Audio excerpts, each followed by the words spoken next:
Welcome to my YouTube channel, Tony Su Vega, your Feng Shui guru and paranormal expert. 3H. Himala, hiwaga, hinaga. Ano ba ang color therapy?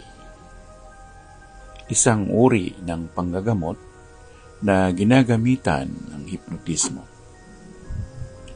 Ang target ay gamutin, pagalingin ang may sakit sa parte o bahagi ng katawan. Tinatawag ang lahat ng mga buhay na pangalan ng mga chakra points at ikinakarga sa katawan ng tao. Napapagaling nito ang lahat ng uri ng sakit. Depende sa tao kung naniniwala siya. Parang milagro, kailangang maniwala upang magkabisa. Napapunta ako sa topic na ito dahil mayroon akong isang kliyente na kailangan niya talaga ang color therapy.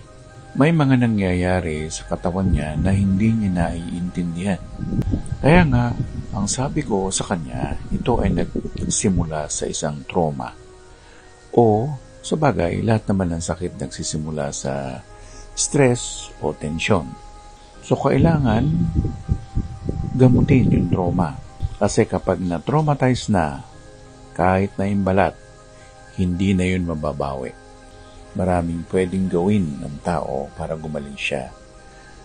Ang sekreto, nasa loob natin, nasa loob ng katawan natin. Mayroon tayong kakayahan o kapangyarihan na mag-self-healing. Alam ng mga doktor yan. Mayroon tayo sa loob ng katawan natin na nanggagamot para sa ating sarili.